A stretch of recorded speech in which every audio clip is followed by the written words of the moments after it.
más el líquido sinovial y el líquido amniótico, bueno, y obviamente estaría el líquido cefalorraquídeo que ya lo analizamos, ¿no es cierto? Perfecto, todos estos son los líquidos de punción que nos pueden llegar al laboratorio como muestra para hacer un estudio específico.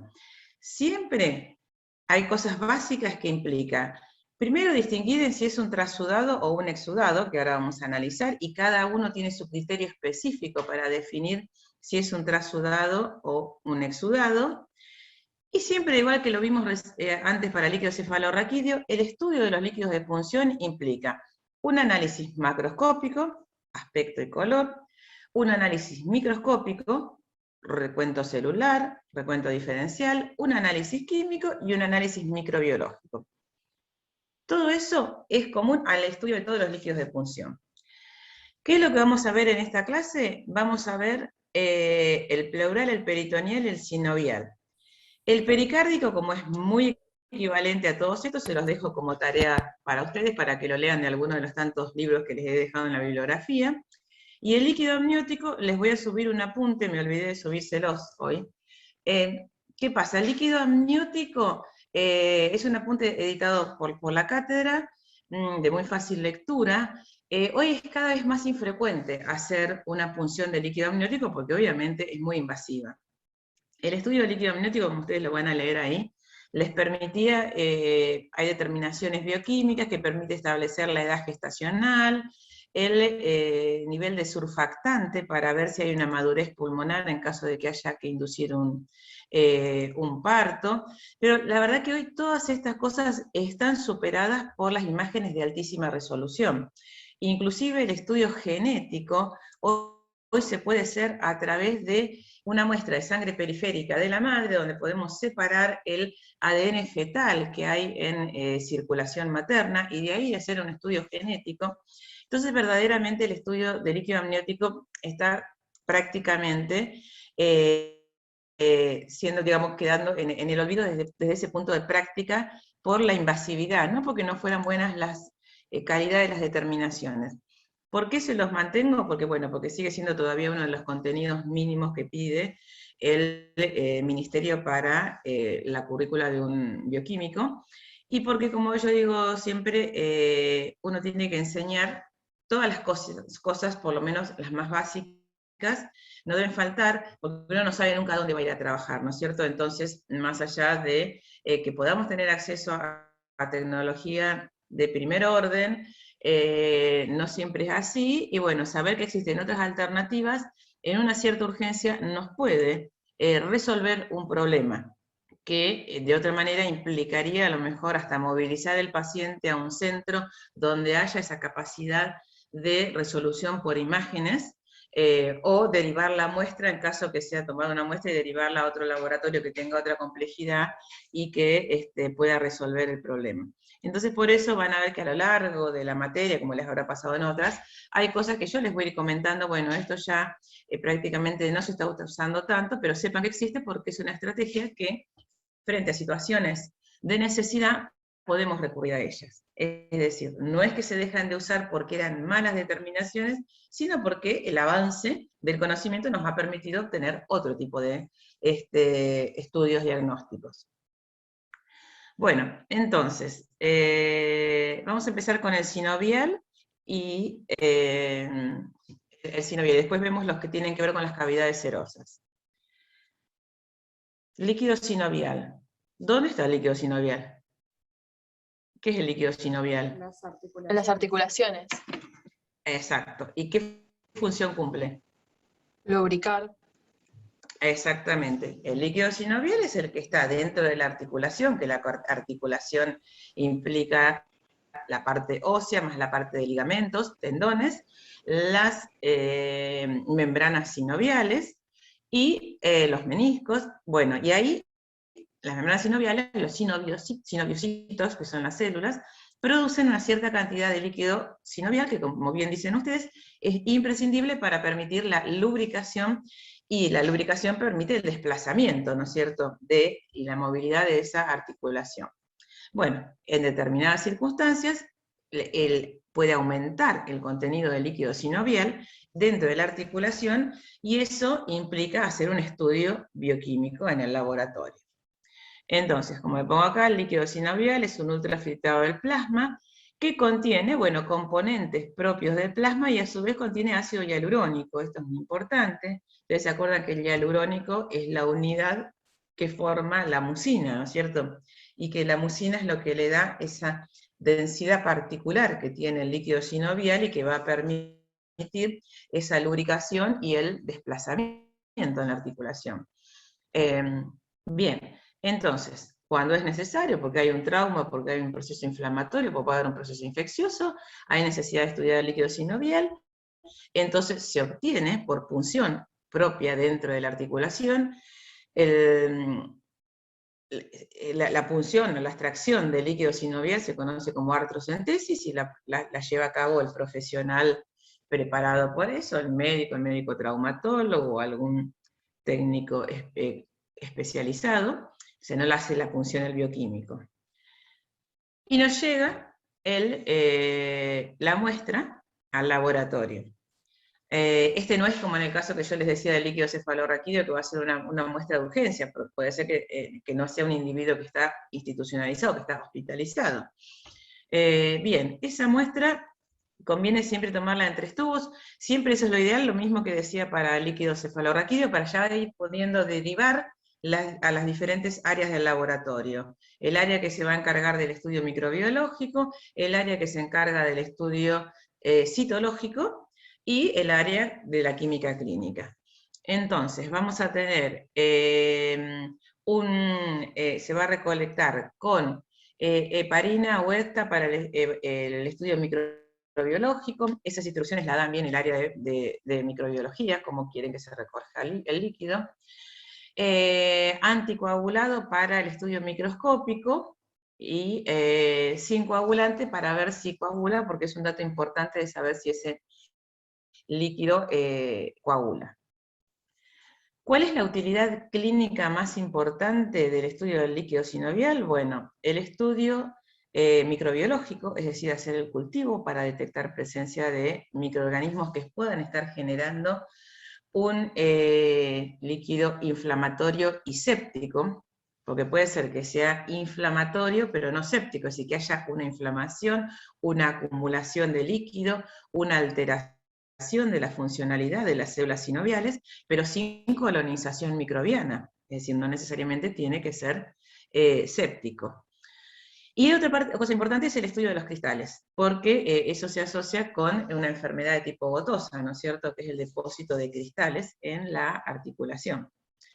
Entonces esas son las 2 implicancias clínicas más importantes que pueden justificar hacer una artrocentesis a un paciente. Vamos a ver que podemos hacer interpretación de otros cuadros, pero como siempre, porque a lo mejor no es la decisión de primera línea llegar a una punción para estudiar determinadas cosas.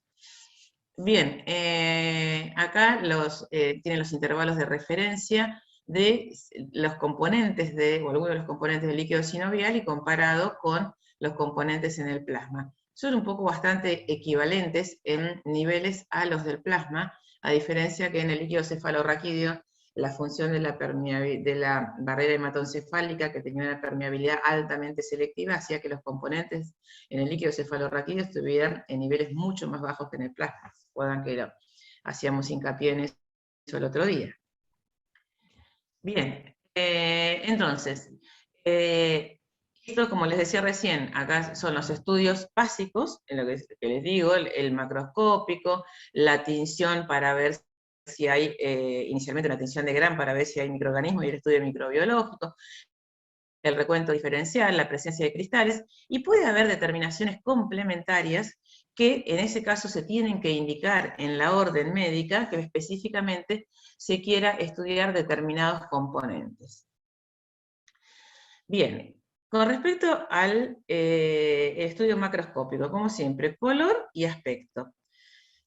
El aspecto siempre tiene que ser transparente, translúcido, que es lo que decíamos el otro día, pueden ir incrementando esa opacidad, ¿no es cierto?, hasta ser totalmente turbio, dependiendo de la presencia. Siempre la turbidez la pueden dar los microorganismos y la presencia de células, o de debris celulares, es decir, los debris celulares, ¿se acuerdan ustedes? Son los restos de células. Cuando hay necrosis celular, hay componentes celulares que se liberan al líquido, Entonces, si está muy turbio, siempre en cualquier líquido conviene centrifugar la muestra, ¿no es cierto?, para ver si queda un depósito de debris o de células y el líquido queda transparente.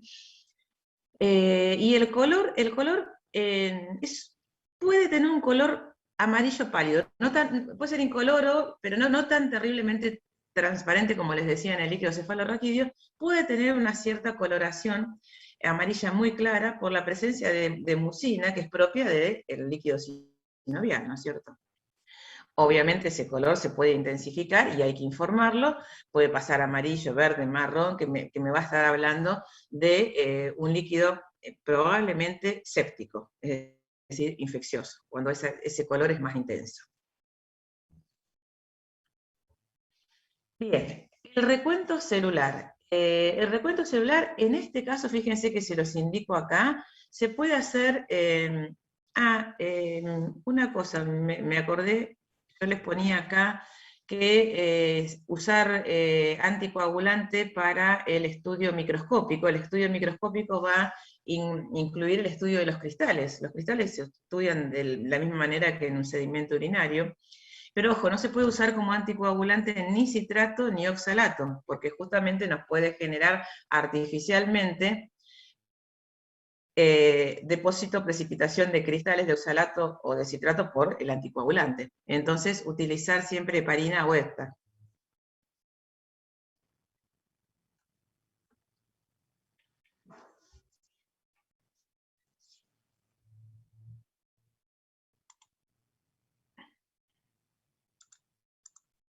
Bien, entonces el recuento celular. En este caso, como la cantidad de células que hay es un poco más alto que lo que había en líquido cefalorraquídeo, podemos hacerlo manual en cámara de Neubauer, o sí podemos utilizar un contador celular, un contador hematológico, porque la sensibilidad alcanza para la cantidad de células que hay normalmente en un líquido sinovial. Así que de cualquiera de las dos maneras, se hace un frotis, se puede utilizar la citocentrífuga también para hacer el frotis, se tiñe, y es importante el recuento diferencial. Y ver qué predominancia de leucocitos hay, porque nos orienta también a pensar en el tipo de trastorno que puede estar afectando a esa articulación. Una predominancia de neutrófilos habla de un líquido sinovial inflamatorio, que claro, inflamatorio no quiere decir que necesariamente sea séptico, ¿eh? Inflamatorio puede ser séptico o aséptico, es decir, hay una inflamación de esa articulación que hace que aumente el nivel de líquido sinovial, pero no necesariamente va a ser séptico. Si hay linfocitos por encima de 15%, esto pueden ser enfermedades autoinmunes, como son las enfermedades de trastornos del colágeno, que podrían ser lupus, o AR quiere decir artritis reumatoide. Esto lo vamos a ver en la clase del lunes, lo que se refiere a las enfermedades autoinmunes no órgano-específicas, es decir, las que son sistémicas, como el lupus, porque el colágeno está distribuido en todo el organismo, como puede ser también la miastenia gravis, como puede ser la artritis reumatoide. Entonces, predominancia de linfocitos puede hacer sospechar, sobre todo en el caso de las articulaciones, de una artritis reumatoide. También en la clase del lunes vamos a ver que tenemos marcadores específicos de artritis reumatoide, como es los anticuerpos antipeptidocitrulinados. El factor reumatoide, que no tiene tanta especificidad, pero si lo sumamos con antipeptidocitrulinados, me está hablando de una artritis reumatoide, es decir, una enfermedad autoinmune que afecta a las articulaciones, y por ahí sea necesario estudiar el líquido sinovial para ver cómo está, cómo es la calidad de ese líquido sinovial. Y si tenemos eosinófilos, puede ser una parasitosis, también hay aumento de eosinófilos en la artritis reumatoide. Acá les dejo un cuadrito que es importante porque en función de la cantidad de leucocitos, es decir, el valor absoluto de leucocitos, y la predominancia de neutrófilos, podemos distinguir en lo que yo les decía, si es un derrame es acumulación de líquido, ¿no es cierto? Si ese derrame es no inflamatorio, es inflamatorio, o si es inflamatorio e infeccioso. O sea, ya esto me orienta, más allá que el diagnóstico diagnóstico de la infección lo va a determinar el estudio microbiológico, ¿no es cierto? Pero ya esto va orientando a pensar que es como cuando uno hace, no sé, un urocultivo y empieza con el recuento de colonias y después seguiremos con todo el procesamiento del urocultivo para identificar el microorganismo. Bien, si tenemos un conteo de leucocitos bajos, menos de 3.000 por microlitro, fíjense que estábamos hablando que lo fisiológico va hasta 200, es decir, que tenemos un conteo importante, con menos de 30% de neutrófilos, habla a favor de que ese derrame o esa acumulación de líquido es no inflamatoria. Si el conteo de leucocitos ya está entre 3.000 y 50.000, con más de un 50% de neutrófilos, podemos orientarnos a pensar que es un derrame inflamatorio producto de autoinmunidad, como es artritis reumatoide o un lupus eritematoso sistémico. Orienta bastante a eso. Y si el conteo de leucocitos está por encima de 50.000, con una predominancia absoluta de neutrófilos, muy a favor de que es una infección, es decir, un derrame séptico, probablemente bacteriano, fúngico o tuberculoso.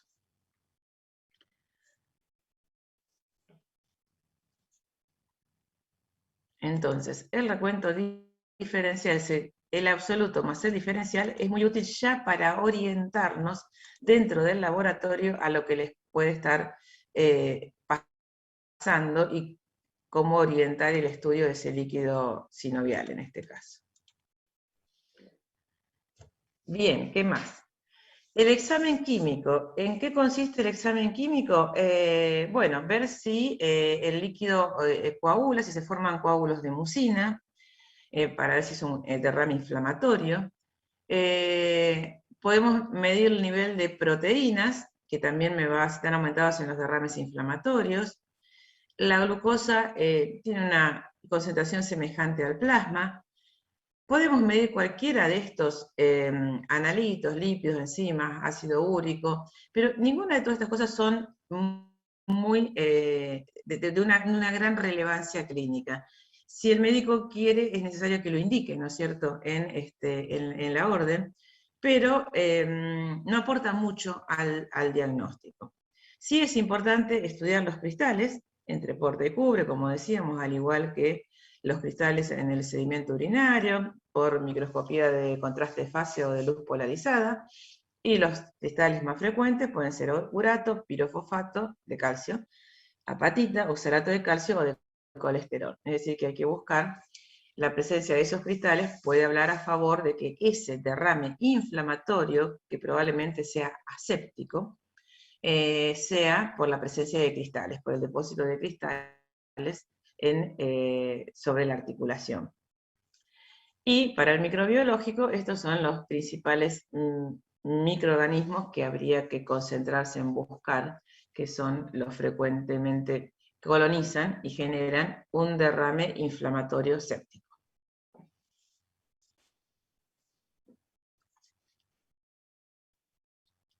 ¿Preguntas? Esto sería lo más importante con respecto al estudio líquido sinovial.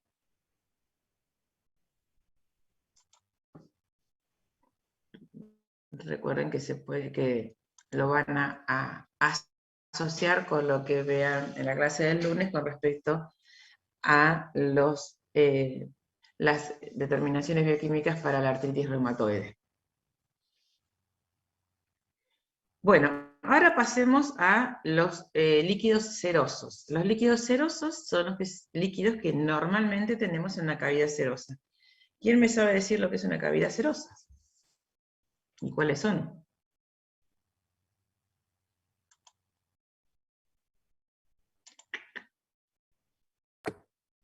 ¿No sería el líquido del peritoneo, la cavidad así en el corazón, esos lugares? Sí, son las cavidades recubren justamente el peritoneo, los pulmones, el corazón. ¿Y qué es una cavidad serosa? ¿Por qué está conformada esa cavidad serosa? Tiene un líquido que es para proteger el movimiento, digamos, de los órganos. Sí, hoy me está sonando el teléfono que seguro me quieren vender algo o es alguna promoción de algo, no voy a atender. Ya va a cortar. Sí, justamente, está bien lo que decía, no sé quién me estaba hablando.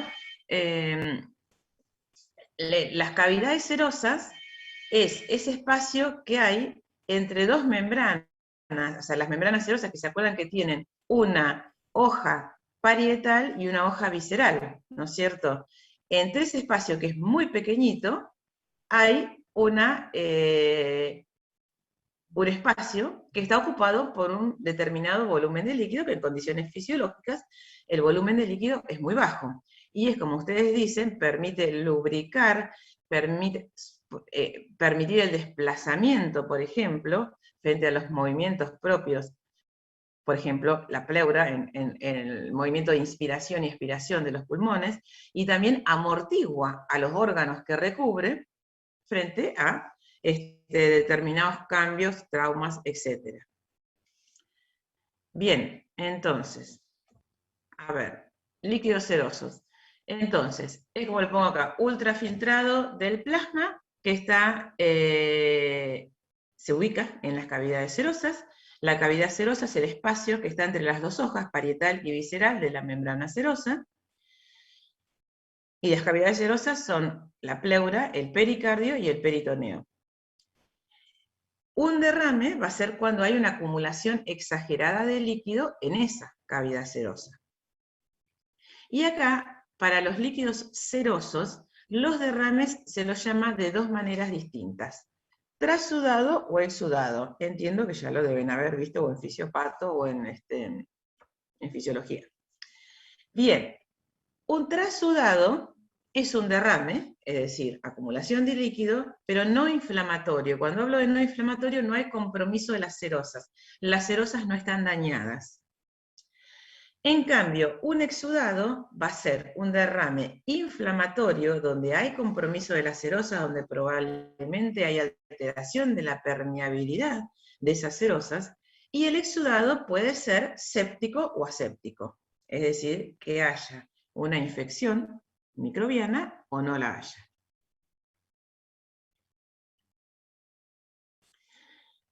Bueno, acá les dejo un cuadrito con las principales patologías que pueden llevar a la formación de exudados en estas cavidades serosas. Bien, acá es muy importante distinguir entre si es un trasudado, en todos los líquidos estos serosos, si es trasudado o exudado. ¿Por qué? Porque eso condiciona la conducta médica. Dependiendo del líquido del cual se trate, a veces la conducta médica es distinta. En general, los trasudados, que no son situaciones que comprometen tanto a la salud del paciente, por ahí la actitud es más expectante, esperar que evolucione por sí mismo, solamente hacer un seguimiento, mientras que en un exudado quizás implica ya una intervención rápida sobre la causa de ese exudado. Entonces, tenemos criterios específicos para que me definan qué es un trasudado o un exudado. Entonces, acá les pongo estos 4 criterios y criterios para diferenciar exudados de trasudados. Estos son muy básicos y aplican a todos los líquidos serosos. Después vamos a ver que cada uno tiene sus criterios particulares. Pero esto es algo muy simple, fíjense, que implica determinar el nivel de proteínas, si hay fibrinógeno, si el líquido coagula, y la reacción de Ribalta. ¿Qué es la reacción de Ribalta? La reacción de Ribalta es mezclar una parte de líquido seroso con 4 partes de líquido acético, de ácido acético, y ver si hay coagulación. Si se forma un coágulo, eso indica presencia de mucina, sobre todo. Bien, entonces, ¿cómo diferenciamos un trasudado de un exudado? Con estas 4 determinaciones, y porque el trasudado va a ser negativo para estas determinaciones, y el exudado va a ser positivo. Es decir, la reacción de Ribalta es negativa en los trasudados y es positiva en los exudados. Se puede tomar la densidad, me olvidé, acá estaba la densidad, que la densidad es baja, mientras que hay una densidad aumentada en los exudados. El nivel de proteínas es menos de 3 gramos por ciento en los trasudados, mientras que es mayor a 3 gramos por ciento en los exudados. No hay fibrinógeno, no hay coagulación en los trasudados, mientras sí que hay presencia de fibrinógeno y coagulan los exudados. Entonces, fíjense que estas son determinaciones bastante simples, ¿no es cierto? Y que nos permiten diferenciar, diría yo, a grosso modo, si hay un trasudado o un exudado. Ahora vayamos a los líquidos en particular y vemos cuáles son los criterios específicos para cada uno de esos líquidos. Bien, y empezamos entonces con, tengo ahí arriba esto que me molesta, el líquido pleural. Tendría que bajar esto acá. ¿Hay algo en el chat?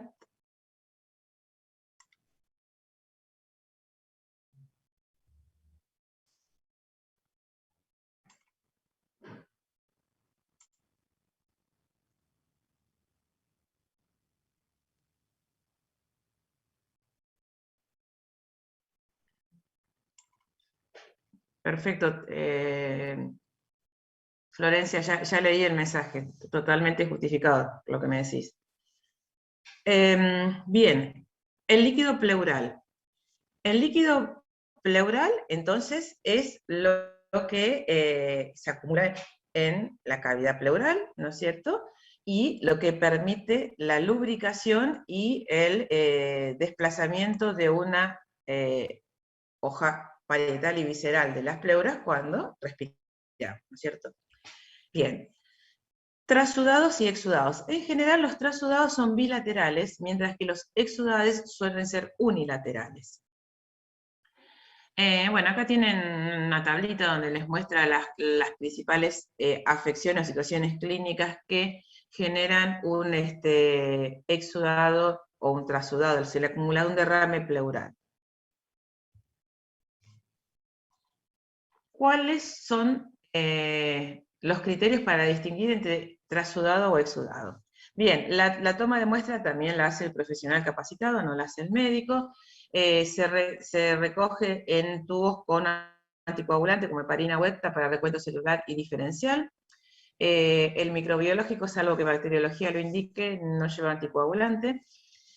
La utilidad clínica más importante, primero, es distinguir entre trasudado o exudado, porque acá es lo que decía yo, en general si son trasudados, son de una evolución bastante benigna, entonces no haya una intervención médica.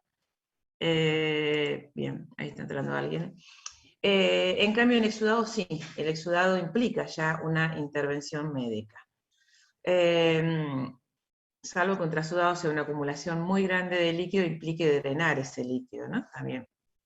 Bueno, hay criterios específicos para distinguir entre exudado y trasudado líquido pleural que se llaman criterios de Light, que son estos que les marco acá, que me va a diferenciar si un derrame es un exudado. ¿Y cuándo un derrame es un exudado?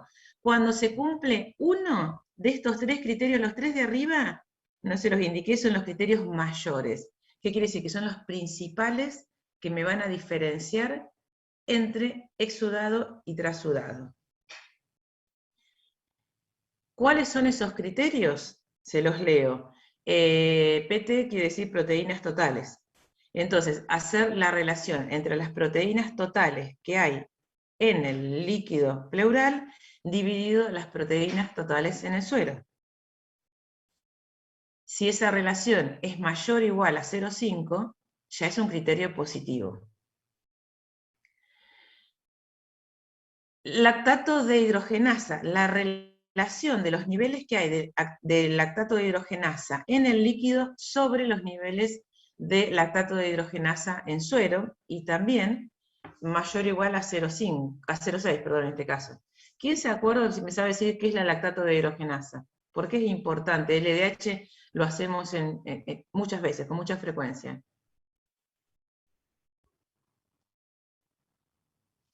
Creo que lo vieron en Bioquímica Clínica 1. ¿Es una enzima que está presente dónde? ¿En músculo?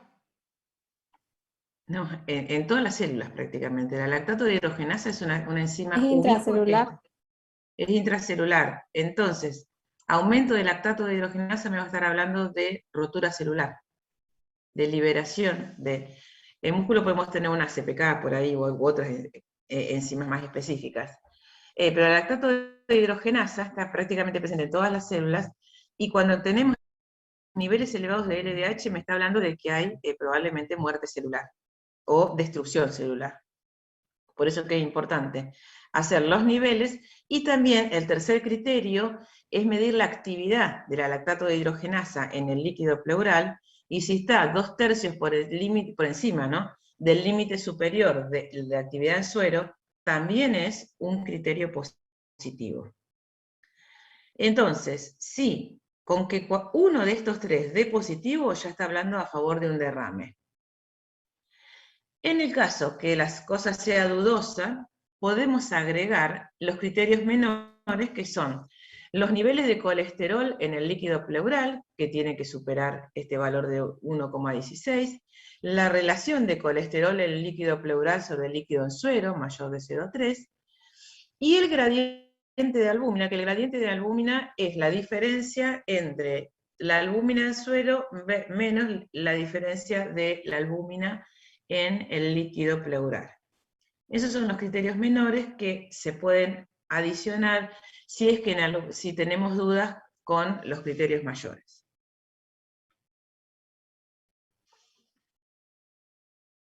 Bien,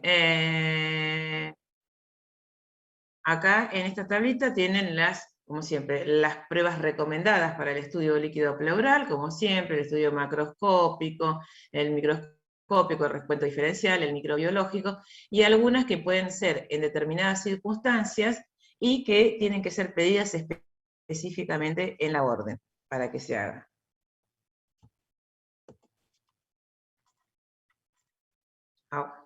Me pasé. Bien. Estudio macroscópico. Como siempre, el estudio macroscópico, aspecto y color. Los trasudados pueden ser claros, transparentes o, como decía, igual que para el líquido sinovial, un color ligeramente pálido, un amarillo pálido, cosa que no va para el líquido cefalorraquídeo. Acuérdense que el líquido cefalorraquídeo tiene que ser transparente como el agua. Y no coagulan los trasudados. Los exudados van a tener una turbidez variable, que se puede intensificar, que pueden coagular, pueden tener un aumento de color, y el aumento de color puede indicar a veces que haya una rotura esofágica y haya contaminación con el líquido pleural. Puede haber hasta una fístula intestinal también que puede afectar al líquido pleural. Bien, con respecto al microscópico, acá el recuento celular absoluto no tiene tanta relevancia. Sí es importante el recuento diferencial, es decir, siempre se hace el absoluto igual, y ver la predominancia de los leucocitos, si hay una neutrofilia, si hay linfocitosis o eosinofilia, que se asocian con cada uno de estos procesos que les dejo allí. Como ven, no hay nada que sea absolutamente específico, ¿no es cierto?, para un proceso en particular. Con respecto al examen químico, bueno, ¿qué es lo que hacemos? Las proteínas sobre todo y la lactato dehidrogenasa, porque forman parte de los criterios de Light, así que eso hay que hacerlo. Los niveles de glucosa son semejantes a los del plasma. El lactato es importante porque, fíjense lo que les pongo acá, hacer lactato me habla mucho a favor de una pleuritis infecciosa, es decir, que ya me está anticipando a lo mejor el resultado del estudio microbiológico. ¿Por qué? Porque si el valor de lactato está por encima de 90 miligramos decilitro, fíjense que tiene un valor predictivo positivo del 94%, y un valor predictivo negativo de un 100%. Es decir, que si es negativo, es negativo. Entonces, si es negativo, podemos descartar la presencia de una pleuritis infecciosa. Y una sensibilidad clínica del 94 me quiere decir que hay pocos falsos negativos. Pero con este punto de corte de más del 90. Y el pH también es importante en el caso del seguimiento de los pacientes, ¿no es cierto? Aquellos pacientes que están ya con una neumonía, es decir, probablemente un derrame, las neumonías suelen ser unilaterales, pueden ser bilaterales, si es más un cuadro de mayor compromiso. En ese caso, es importante el monitoreo del pH, porque el pH fisiológico es que esté por encima de 730. Cuando ese pH va disminuyendo, el cuadro es más complicado. pH por debajo de, cercanos a 6, me habla de un pronóstico bastante reservado. En cambio, si el pH logra superar 730, nos acercamos al pH fisiológico de 740, me está hablando de un pronóstico bastante promisorio. Es decir, no se va a hacer solamente la punción para ver el pH, pero si se hace una punción de líquido pleural, es importante prestarle atención al pH. Bueno, y como siempre acá les dejo los principales microorganismos que colonizan y que hay necesidad de estudiar en un líquido pleural.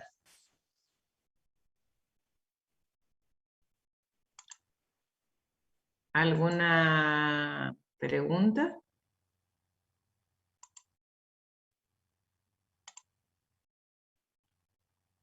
Bien, como ven son todos bastante equivalentes, es decir, es el mismo tipo de procedimiento para estudiar los líquidos de punción. ¿Qué hay con el líquido peritoneal? Pues el que se acumula en la cavidad peritoneal, ¿no es cierto? ¿Qué es la citis? Que acá les pongo, es la acumulación exagerada de líquido peritoneal. ¿Han escuchado hablar de la citis? ¿Cuáles son las causas en general de las citis? ¿Alguien sabe? Se puede llegar a acumular, fíjense, yo les digo que más o menos hay 50 mililitros de líquido en forma fisiológica, ¿no? En la cavidad peritoneal podemos llegar a tener acúmulo de 3, 4, 5 litros de líquido peritoneal.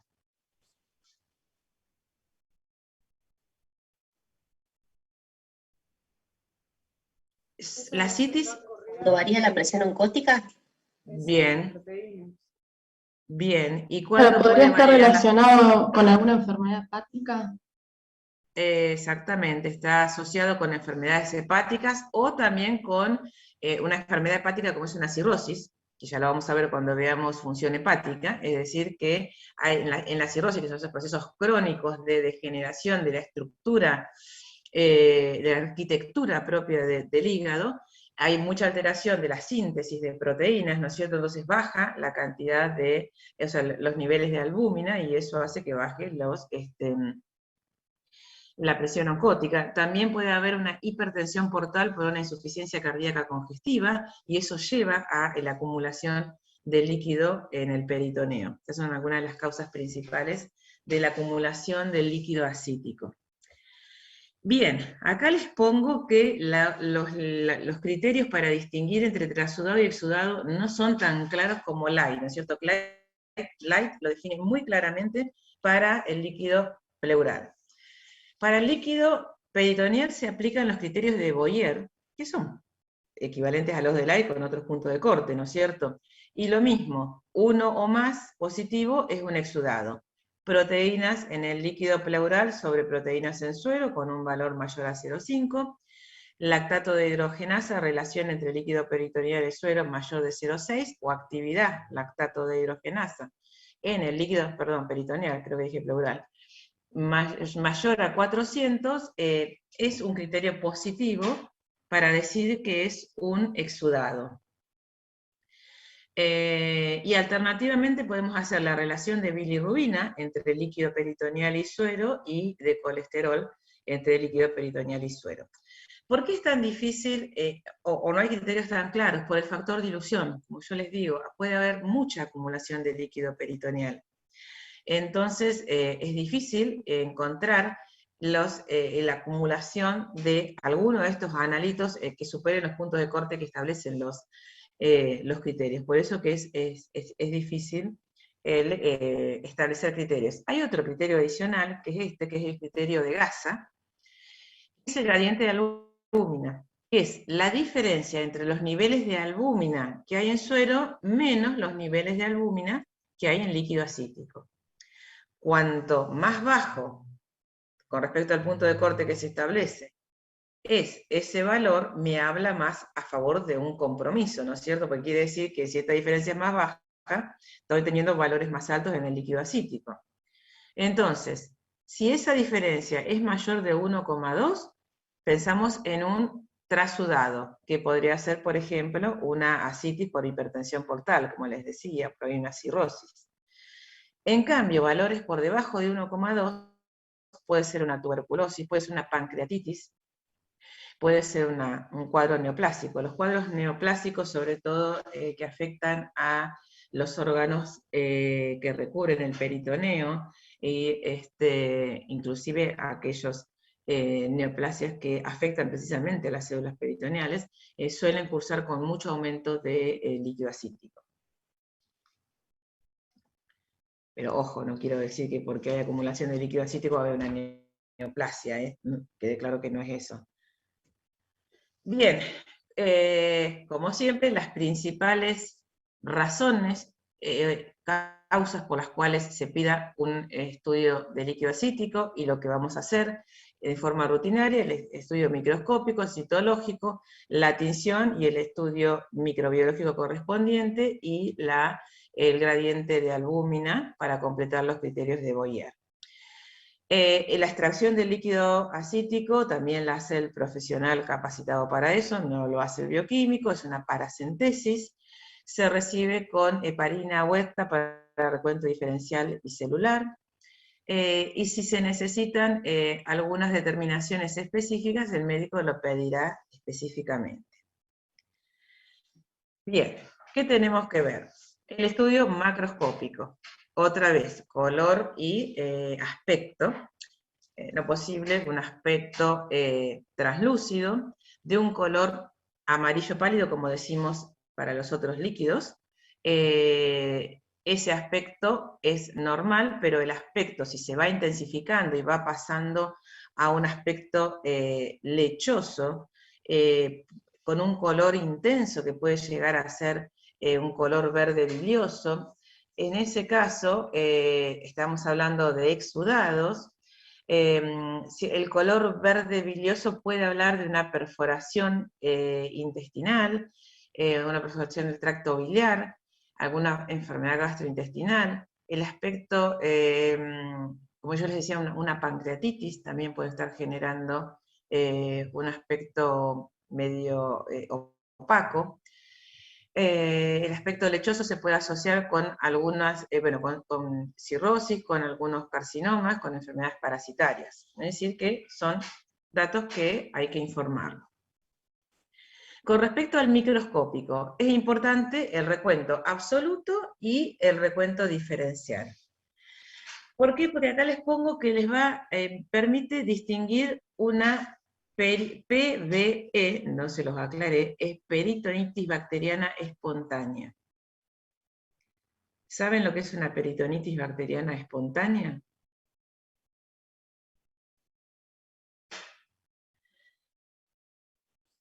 La peritonitis bacteriana espontánea es una... ¿Es cuando hay ruptura del órgano? No.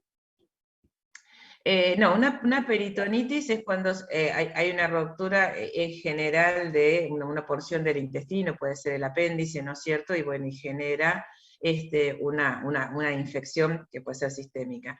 Acá es la colonización microbiana del líquido peritoneal. Y a diferencia de la peritonitis, ¿no?, que generalmente es por múltiples microorganismos, en el caso de las peritonitis bacterianas son a un solo microorganismo. Es una infección propia dentro de la cavidad peritoneal. Y generalmente es unimicrobiana, es decir, es un único microorganismo que coloniza, a la diferencia de las peritonitis, que cuando hay una peritonitis puede haber múltiples microorganismos que salgan a circulación y generen una septicemia. Bien. Es importante estos valores ¿Por qué? Porque es muy difícil el cultivo y el análisis microbiológico de los líquidos peritoneales, a diferencia de los otros líquidos. Yo les digo que siempre el microbiológico es una de las principales causas para hacer un estudio de líquido, de un líquido seroso. Lo que pasa es que en el caso del líquido peritoneal, el factor dilución conspira en contra del éxito del estudio microbiológico. A veces no se logra aislar porque no está en cantidad por la dilución, por el gran volumen de líquido que hay. Entonces, este dato, este que les doy acá, es importante para pensar que hay probablemente una colonización bacteriana. ¿Y qué es lo que hay que hacer? Hay que hacer el recuento absoluto de los leucocitos, que si están por encima de 500 por microlitro, con una predominancia de un más de 50% de neutrófilos, habla que estamos en presencia de una peritonitis bacteriana espontánea.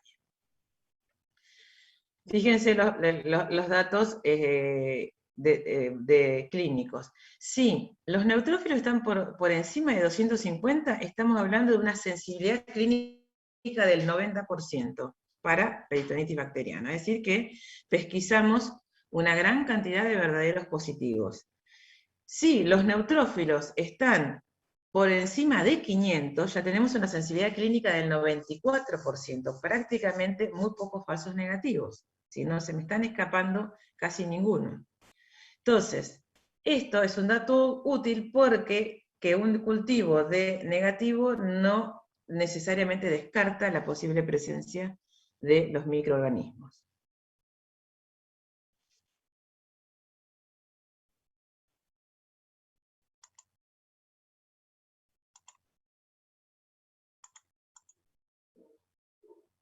Bien, el examen químico, ¿qué es lo importante para hacer? Bueno, proteínas, lo necesitamos y albúmina para el gradiente, para los criterios de Boyer. La glucosa son valores semejantes al plasma, no aporta mucho los niveles de glucosa. El lactato, también acá es importante, si está por encima de 40, fíjense que también tiene una sensibilidad clínica y especificidad clínica del 90% para la peritonitis bacteriana espontánea.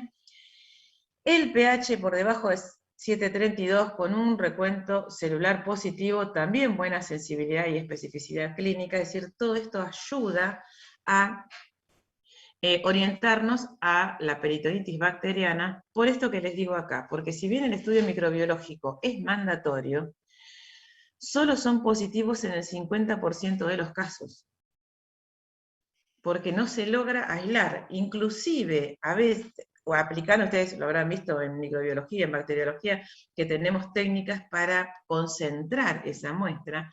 A veces, inclusive, concentrando la muestra, hay un 35% de los pacientes que da negativo. Es decir, que un resultado negativo, si tenemos estos otros parámetros de aumento de leucocitos, de predominio de neutrófilos, de lactato por encima de ese valor y de pH por debajo de ese punto de corte, todo eso me habla a favor de que aunque el cultivo sea negativo, podamos estar en presencia de una peritonitis bacteriana.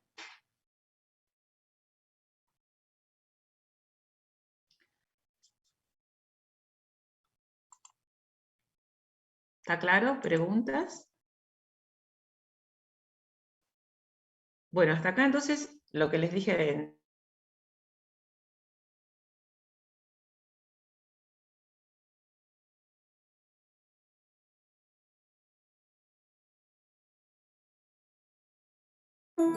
no forman parte del contenido de la materia. ¿Qué quiero decir con esto? Que no es necesario que estudien este tema para el final, pero quiero que lo sepan para que sepan que es la medicina que se viene. Entonces, a lo largo de la carrera, ustedes habrán visto que, bueno, no podemos abarcar absolutamente todo, les tienen que tener siempre presente la dinámica de las ciencias de la salud y que hay que estar permanentemente actualizado. Y una de las cosas nuevas que están entrando en el diagnóstico médico y de donde el laboratorio está teniendo un rol importante, es la biopsia líquida. ¿Y por qué lo traigo acá? Porque la biopsia líquida, los líquidos de punción pueden ser una de las muestras que se utilicen para una biopsia líquida. ¿Hablaron algo de biopsia líquida en alguna de las materias anteriores? No escucharon nada de biopsia líquida. Bueno, ¿qué es la biopsia líquida? Por analogía con la biopsia. Ustedes, la biopsia, lo habrán escuchado, se utiliza fundamentalmente en anatomía patológica para cuando se toma una muestra de un tejido y se hace un estudio histológico y citoquímico de ese, para poder clasificar ese material que se está analizando. Bien, de ahí se toma el término de biopsia, pero biopsia líquida, es decir, estudiar la presencia de ciertos biomarcadores en fluidos corporales, que pueden ser, esos fluidos corporales pueden ser una muestra de sangre periférica, que es lo que más se trata de usar, una orina, pueden ser los líquidos de punción, puede el líquido cefalorraquídeo, acá digamos los líquidos de punción, el líquido peritoneal, el líquido pleural, la saliva. ¿Con qué finalidad? Para diagnóstico, pronóstico, seguimiento, sobre todo lo que más se está estudiando es para procesos oncológicos. Es decir, acá les pongo las diferentes aplicaciones clínicas. Entonces, es a partir de una de esas muestras, y esa muestra puede ser un líquido seroso, o un líquido de punción, un líquido cefalorraquídeo, y como les pongo acá, es el gran desafío que tiene el laboratorio clínico hoy para contribuir a la medicina de precisión. ¿Cuáles son los marcadores que podemos estudiar?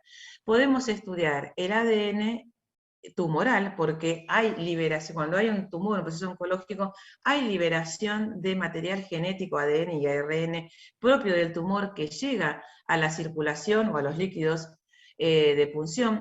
Hay presencia, CTC son células tumorales, podemos encontrar células tumorales en circulación, podemos estudiar las microvesículos, las exosomas, quizás lo han visto en alguna de las materias anteriores, las microvesículas se están estudiando muchísimo porque son como pedacitos de células que se liberan rodeados de una membrana plasmática que tiene contenido celular y que salen a circulación, y ahí podemos estudiar mucha cantidad de biomarcadores. Bueno, ¿y por qué les digo que es lo que apunta a la medicina de precisión o personalizada? Porque esto es como una huella digital propia del paciente con respecto a lo que está cursando. Sí, a futuro nosotros podemos determinar cuáles son esos biomarcadores que tiene ese paciente y conocemos estrategias diagnósticas y terapéuticas específicas para esos biomarcadores, vamos a poder llegar a tratamientos muy personalizados. ¿Qué es lo que se puede estudiar? Acá les dejo esto, acá tienen la descripción de esta figura. Fíjense, lo que les muestra esta diapo, acá lo muestra con una gota de sangre, pero lo podríamos hacer con un líquido de punción. Podemos estudiar fracciones celulares o lo que hay en el sobrenadante de esas fracciones celulares. Desde la fracción celular podemos estudiar las células, estas CTC individuales, que son las células tumorales, los clústeres, es decir, las agrupaciones de células tumorales que llegan a ese fluido, células del sistema inmune, desde el punto de vista de la que podemos encontrar en la parte más líquida del fluido, las microvesículas, podemos estudiar los ARN, el ADN tumoral, la presencia de los microRNAs. Hoy, ustedes saben que, ¿se acuerdan? Lo habrán visto en genética, los microRNA, que son los no codificantes, pero que tenemos una cantidad inmensa y que tienen que ver mucho con la regulación de la expresión génica y con controlar la regulación de la expresión génica. Hoy es de vanguardia, creo que hay más de 3.000 microRNAs descriptos y que se están asociando con muchísimos tipos de patologías, no solo con patologías oncológicas, ¿no? Hoy se está trabajando en ver si la presencia de determinado microRNA puede significar diagnóstico o pronóstico de tal enfermedad. Entonces, y acá un poquitito más en detalle, ¿qué es lo que pueden estudiar? Por ejemplo, del DNA tumoral, pueden estudiar de lesiones, mutaciones, fragmentos, sustituciones, todo lo que tenga que ver con el estudio de ese ADN, y acá, bueno, todo lo que pueden estudiar de todos los biomarcadores que puede haber en en la fracción celular, ¿no es cierto? Ya sea que estudien las células del sistema inmune, las células tumorales, los clústeres, demás. Obviamente todo esto implica, como les pongo acá, tecnología de avanzada, ¿no es cierto? Es decir, implica estudiar la tecnología asociada a la genómica, proteómica, transcriptómica, metabolómica, casi cuando lo lean en detalle van a ver, utilizar, por ejemplo, las técnicas de secuenciación masiva, como es un NGS, espectrometría de masa. Es decir, hoy la tecnología nos ha puesto a disposición un montón de estrategias que nos permiten estudiar en detalle muchísimas cosas. Voy a salir de acá y así nos vemos un poquitito. ¿Qué quiero decir con esto? La tecnología avanza muchísimo, inclusive avanza mucho más rápido que la capacidad que tenemos de interpretar ese volumen de datos tan grande que nos está dando estas técnicas de alta complejidad. Entonces, son cosas que se están haciendo hoy en el laboratorio, en laboratorios por ahí de mediana o alta complejidad, ¿no es cierto?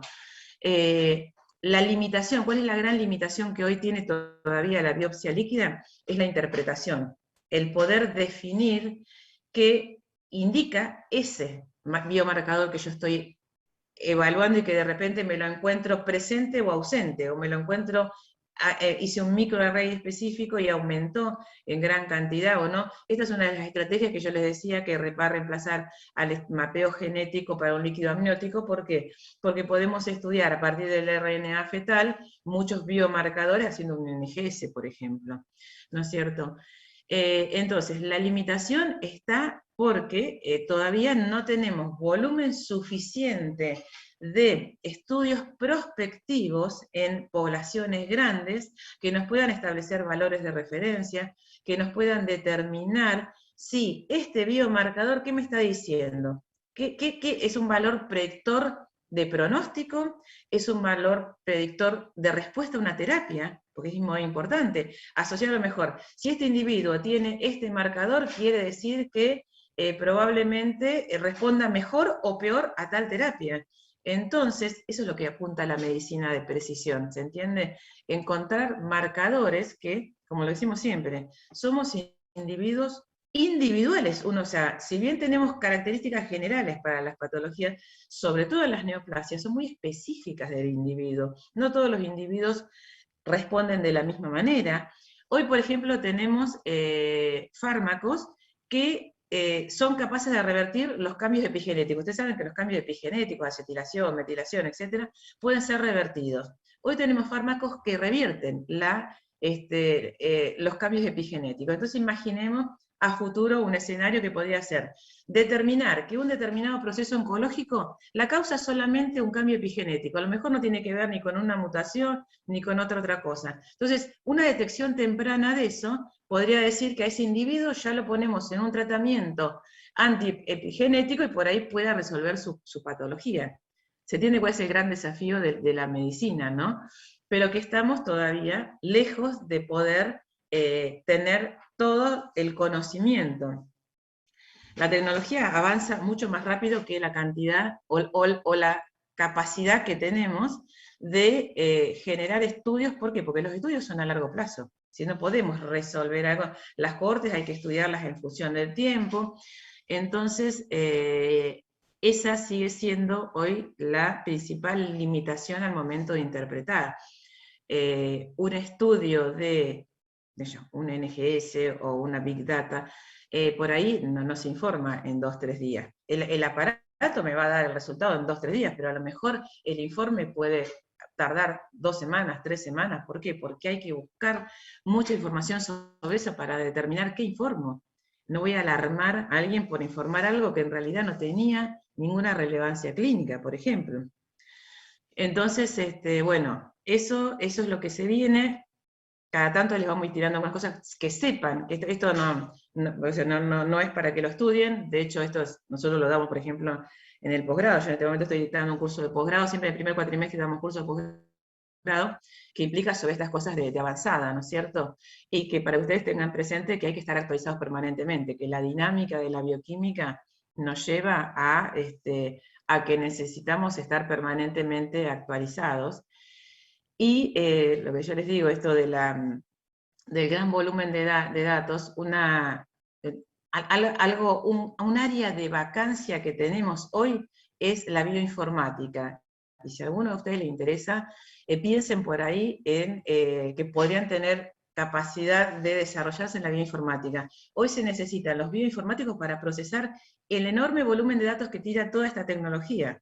Porque esta tecnología son paneles a lo mejor que corren infinidad de genes. En 48 horas tengo una información que no sé cómo procesar. Y hoy es indispensable la presencia de los bioinformáticos en este equipo de trabajo para poder procesar lo que se llama la Big Data. Nosotros, por ejemplo, en este momento, ustedes ya saben que yo soy investigador del CONICET, estoy como vicedirector de uno de los institutos del CONICET de acá de Bahía, ¿no? Del INBioSur. Justo estamos haciendo un concurso de un profesional analista de datos que necesitamos, y verdaderamente no hay informáticos, bioinformáticos. O sea, no es lo mismo un bioinformático que un informático, un analista de sistema y eso. Tenemos gente, se ha presentado gente, tenemos el concurso en marcha, pero hay un área de vacancia que, porque ahora desconozco si hay alguna carrera específica de bioinformática en el país y la hay afuera, pero sí son formaciones de posgrado, que la pueden tener los genetistas, los biólogos, los bioquímicos, capacitaciones, y que se los dijo como una incumbencia más de la carrera, para que lo piensen. Si a alguno les interesa ese área, es un área verdaderamente de vacancia y que es una necesidad enorme, porque, como lo que les digo, la tecnología nos está tirando un montón de opciones que no tenemos capacidad de manejar rápidamente. Así que, bueno, pero esto fue solamente una charlita, ¿eh? Esas últimas 3 diapositivas no hay necesidad que se pongan a estudiarlas.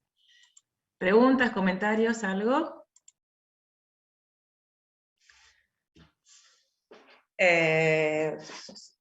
¿Cómo seguimos? El lunes, como no puedo dar clase por uno de estos compromisos que tengo con el instituto, se la subo grabada, que es el tema 4, que es la parte de enfermedades autoinmunes no organoespecíficas.